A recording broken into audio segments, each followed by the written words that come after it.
ठीक है। तो आज हम लोग जो है केमिस्ट्री में जो है संतृप्त हाइड्रोकार्बन का चर्चा करते हैं।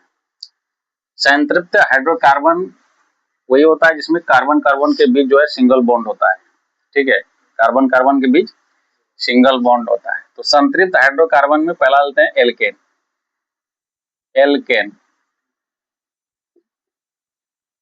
एल्केन ठीक है, एल्केन आता है। तो एल्केन का जो है इसका सामान्य सूत्र होता है, सामान्य सूत्र CnH2n+2। CnH2n+2। देखो सब चीज समझ में आएगा।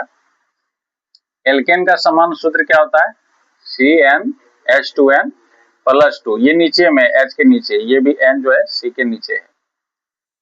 ठीक है, अब जो है इसका नाम जो होता है, जैसे कार्बन का जो है वैल्यू पे डिपेंड करता है कि नामकरण इसका एल्केन ग्रुप में क्या आएगा। अगर एल्केन ग्रुप को पहचानना है तो इसका देखो व्याकरण में पढ़ता होगा उपसर्ग और प्रत्यय, है ना। कोई भी शब्द के जो है अंतिम से लग जाता है तो उसको प्रत्यय बोला जाता है।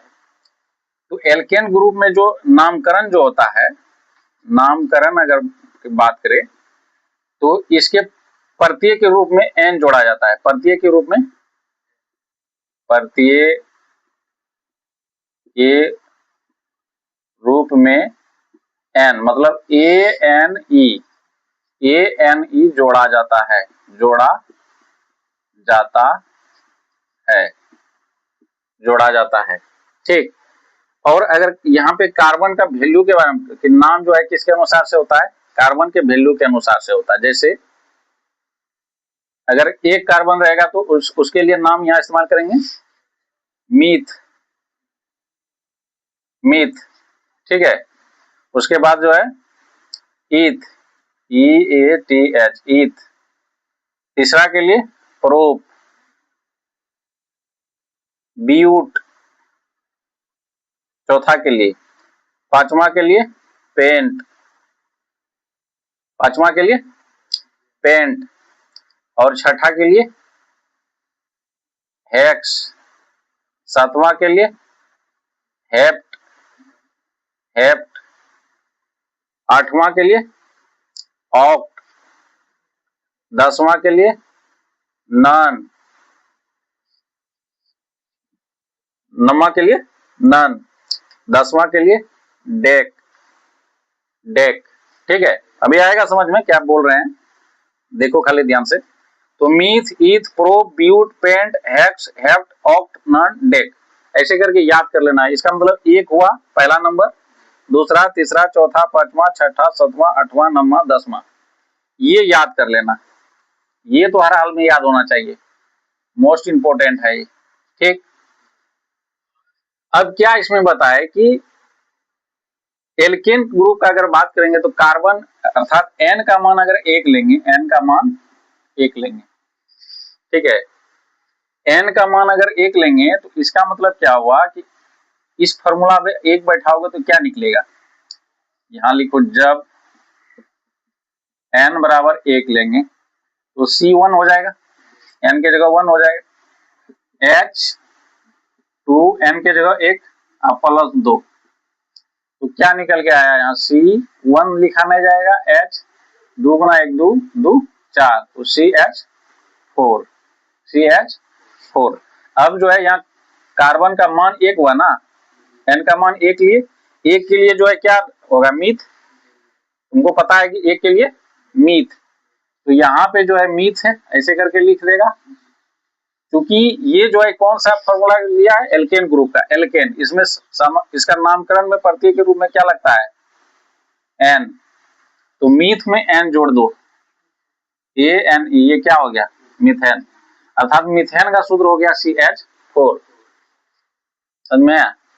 वैसे करके तुम एन का वैल्यू क्या ले लो, 2 ले लो, एन का वैल्यू 2 ले लोगे तो क्या हो जाएगा C2H 2 गुना 2 और जोड़ 2, क्या निकल के आया C2, 2 गुना 4 2 6, H6, C2H6। ये जो आया, अब ये कार्बन का मान कितना है 2, 2 के लिए क्या इस्तेमाल होता है ईथ, यहाँ पे ईथ लिख दो EATH। अब इसका प्रत्यय के रूप में क्या लिख लगेगा एन, तो क्या हो गया इथेन।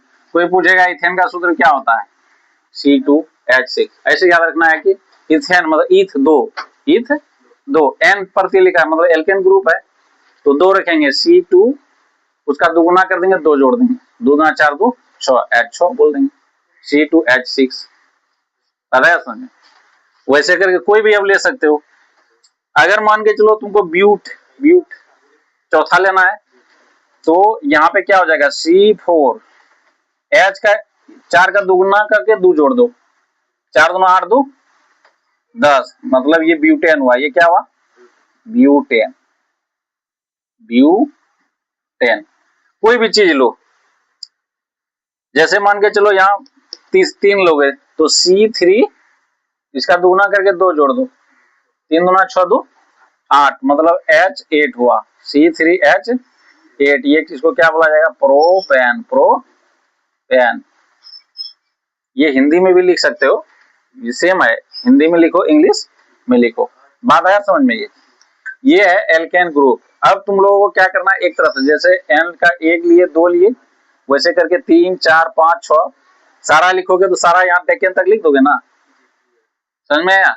इसको सारे ऐसे करके तुम लोग कॉपी में लिख लो 1 से लेकर के 10 तक एक तरफ से, और इसका नाम भी लिख दो।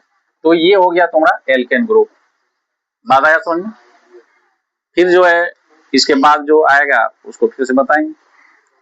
तो समझ में आया इतना, ठीक है। आप लोगों को समझ में आया तो वीडियो को लाइक कीजिए, चैनल को सब्सक्राइब कीजिए, शेयर कीजिए। वीडियो को देखने के लिए बहुत बहुत धन्यवाद।